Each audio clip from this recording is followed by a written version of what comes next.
Good morning, Nick. I am very grateful for having you and accepting to have your testimony and your experience with us in this special series about the healing process. Like human beings are not only body, the spirit.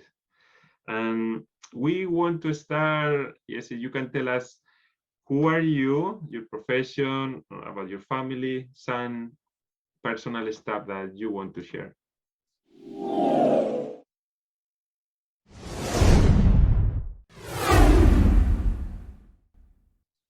Okay, my name is Nick Koutrelakos. I was born and raised in Baltimore. Um, I'm married for 39 years, happily married. I have 4 children, 3 girls and 1 son, all older, grown up in professionals, and I have 3 grandchildren. I'm an oncologist, a medical oncologist, so a person that takes care of people with cancer and blood disorders. I've been doing this for 31 years and retired about a year and a half ago, but I'm still pretty active in helping people get through their cancer-related issues. Mm-hmm. I Very have good. a lot of fun in my other life. I'm an outdoors person. My wife and I like to do things together. We like to hike. Um, we used to climb. We ski. We backpack. We just enjoy each other's company. We like to run. So I like to bike. We like to listen to books on audio. And we like to garden. We love to garden. Probably that's our most binding character amongst us is gardening. Mm-hmm. So I would like to okay. learn to garden. I And love to someday garden. we Definitely can garden gets together. me in touch with God, gardening. Because Yes. we eat our food that we grow all year Mm-hmm. long. That's pretty Yes, fun. nice. This is good. Then you know that this YouTube channel is called The Seeker. Then I really believe that every person is a seeker by nature. Then I would like to know about you. Do you consider yourself a seeker? And you can tell us about your seeker journey. So I definitely am a seeker, and I'm probably have more time to be a seeker now than before, because when you're working and raising children, it's just harder to figure out what you're looking for. But if you kind of take your life into 3 or 4 different parts, I think the first part through college, you're seeking in some ways, but you're probably ignoring anything that you find because you just want to have too much fun and you don't really want to follow, what God's plan is for you. Then there's the second phase when you're, at least for me, and you've been in grad school as well, where you are doing this, but again, you just don't have the time. And then you have your children. I think as you get older and you become more mature within yourself, it's easier to define what you're really looking for. So I'd say over the last 15 to 20 years, I've been a much more refined seeker. Early on, I sort of discounted maybe some of the guidance that God would give me, but now I'm definitely more open to it, and I'm definitely more aware of it. I think that's the one thing, is you have to be aware of it. Saying that, is my seeking perfection there? Not even close. The more I seek, the less perfect I become, the more flaws that I find within myself, and the more that I need to learn about myself.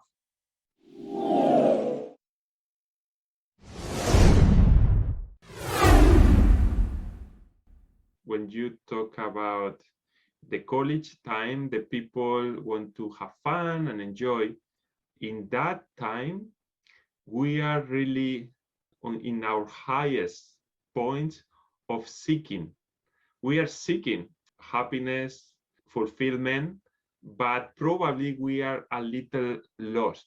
Like we don't know where to seek, or we are following other pathways that the majority of our friends or the people in the society is following. Do you have some ideas about that? You agree with that idea? I think it's who you surround yourself with and who you know. And so when I was in high school, I always went to church. My dad was in charge of Sunday school, so and I was raised in the Greek Orthodox Church. I had to go to church, or I couldn't do other activities. So it wasn't.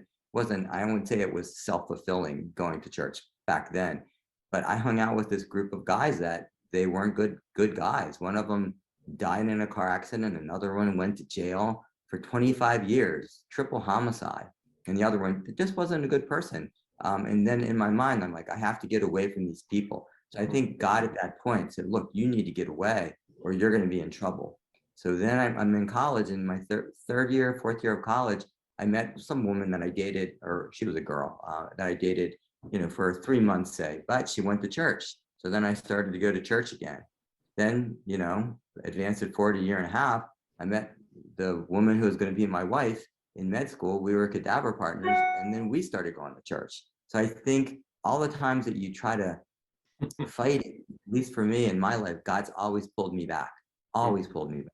Mhm. And I just had to submit. And we're all strong-willed people. And do we really want to submit?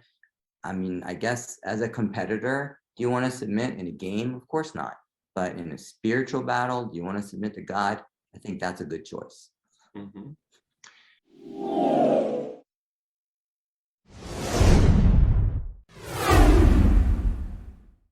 When you heard about submit, it's like you don't like that word. The people don't like that. Then you are a really incredible oncologist and person.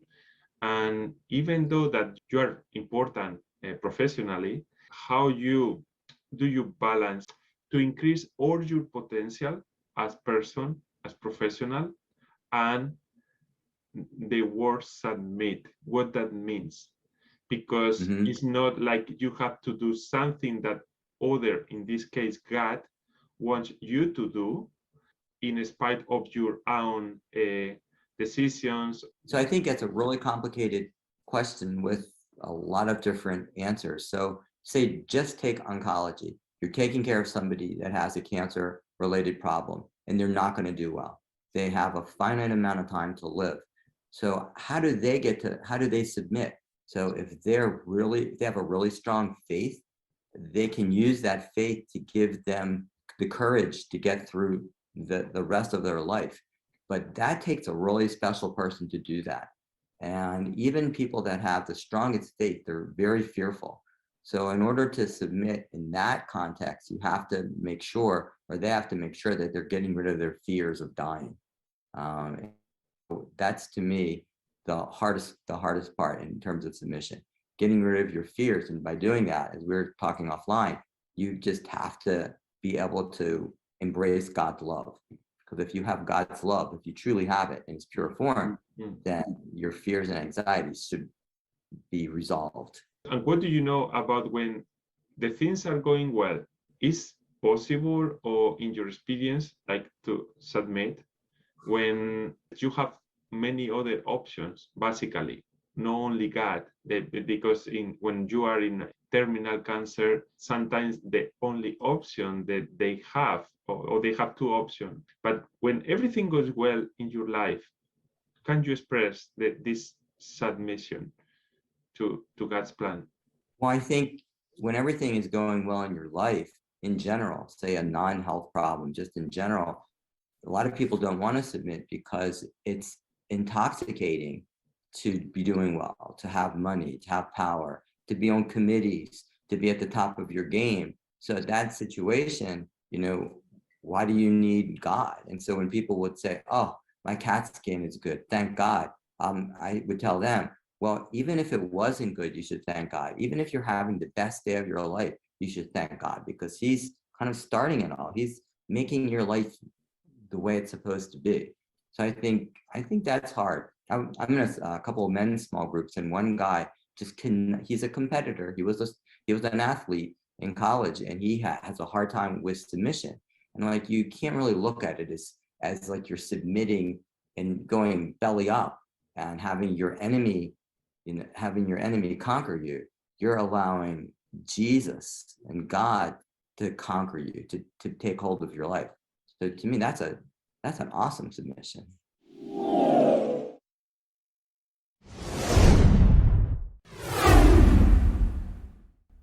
You are a man of faith, but you are also a man of science, for sure.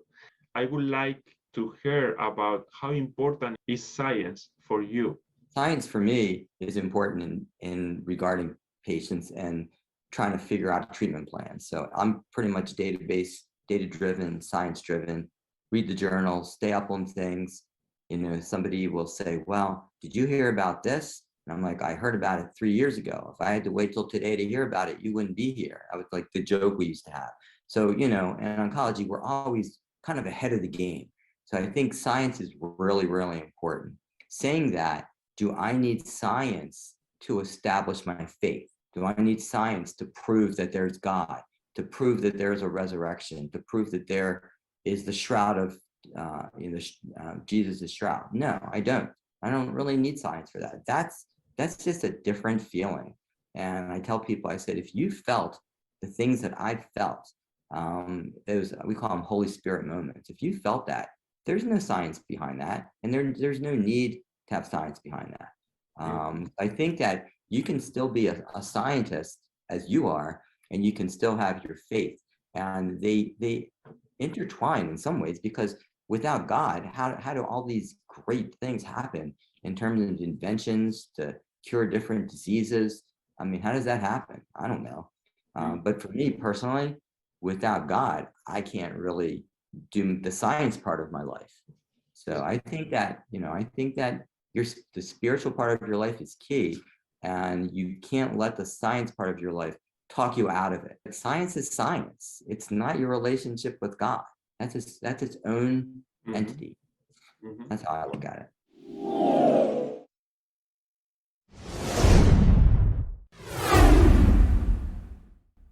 Nowadays, with the pandemic, there are many controversial scientific point of views about the vaccines, for example. I have been in conversation with many friends and other people that is asking me about different evidence, or they are not trusting in what another scientist said. And for me, science in this pandemic time is very important. Reconcile science. There are something in common with faith, I think. You have to trust in someone.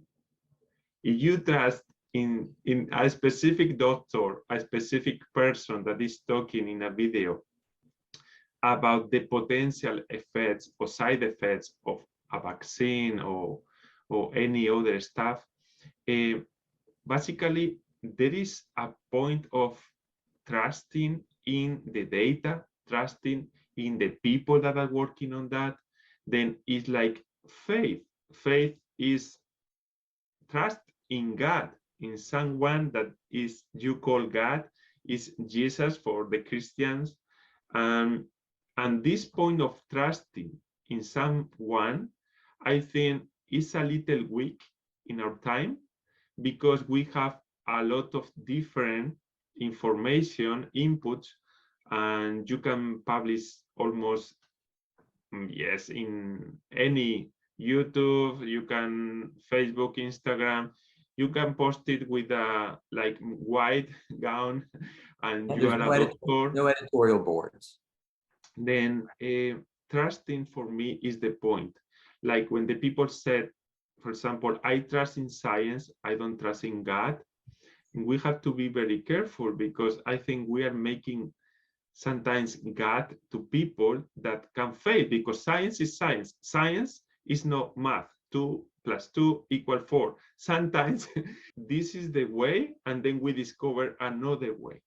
Yes, this happened to all the scientists. We want to be original, but it just, we open a door, but there is another door, another door, another door, and sometimes even Nobel Prizes awarded for some stuff that we discovered later that was not completely right, totally.